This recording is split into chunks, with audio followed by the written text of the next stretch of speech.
So, kaninang hapon lang mga kaibigan, meron din na lang isang client na system unit dito.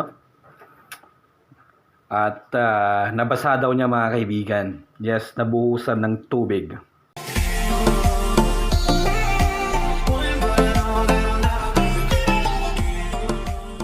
System unit.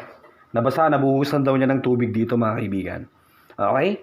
Pero ang kagandahan, no, nasa magandang pag-iisip siya during that time.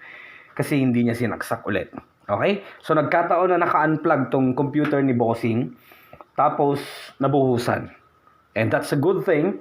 Magandang decision yung ginawa niya na dalhin agad sa atin dito yung kanyang system unit. Hindi ko pa naayos ito mga kaibigan, hindi ko pa na-check, no? At least sabay-sabay nating i-check. Yun lang yung initial na report na galing kay Bossing, galing kay client na nabasa. Hindi ko muna sinaksak, baka mamaya magka-short circuit.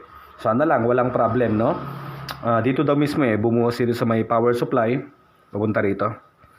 So, tignan natin. So, natanggal ko na yung kanyang case mga kaibigan, no? And so far, meron lang mga nag-moist dito. Merong basa-basa konti dyan sa gilid. Katulad ng description na sinabi ni Boss. Power supply. Tinignan din natin yung power supply niya mga kaibigan, no?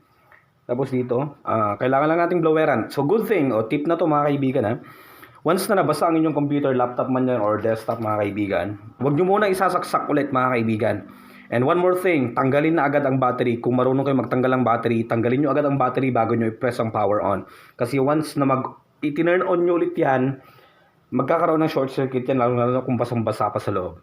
Okay, so yun. Huwag mo na isaksak or i-remove agad ang battery. Dalhin na agad sa pinakamalapit na service center sa inyo mga kaibigan o sa mga repair shops. Okay, so padaanan na lang muna natin ng blower dito para mapadoblehan natin.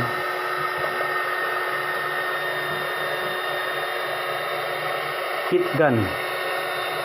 Heat gun tong gamit natin mga kaibigan.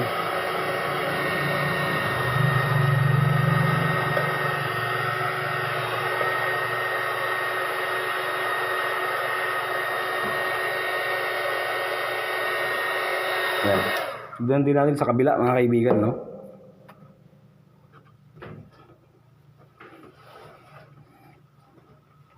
Yan, dito kasi yung part na sinabi ni Bossing na nabasa.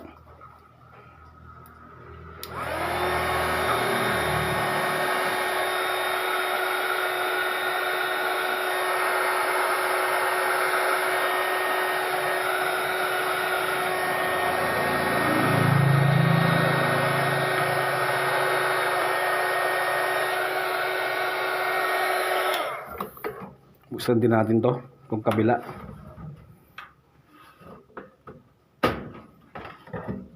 Okay. So part na to, blow din natin.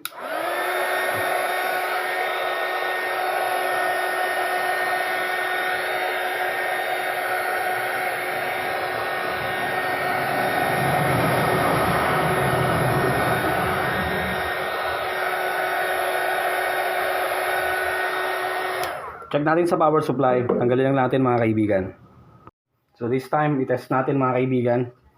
Tignan natin kung okay pa ba.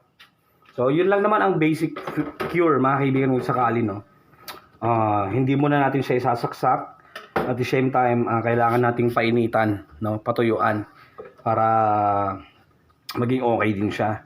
Matuyuan ng maigi bago pa man maisaksak ulit. So na-connect na natin sa ating monitor mga kaibigan. Power on lang natin to.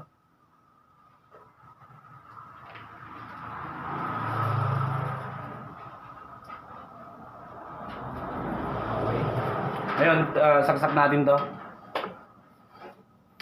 Hindi na rin kinuha ni Boss yung ABR niya So naka-plug in na siya mga kaibigan. Ngayon test natin. So far turning on. Okay. So hintayin lang natin na mag-display. Alright. So yun. So at least safe na ulit. Yun ang kagandahan, no? Pinakita agad sa atin ni Bossing yung system unit. So ayan.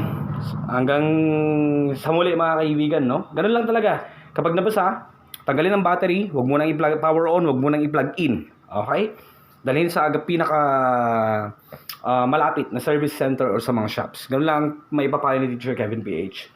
So yun lang, maraming salamat sa inyong panonood mga kaibigan at huwag niyo pong kakalimutan mag-subscribe.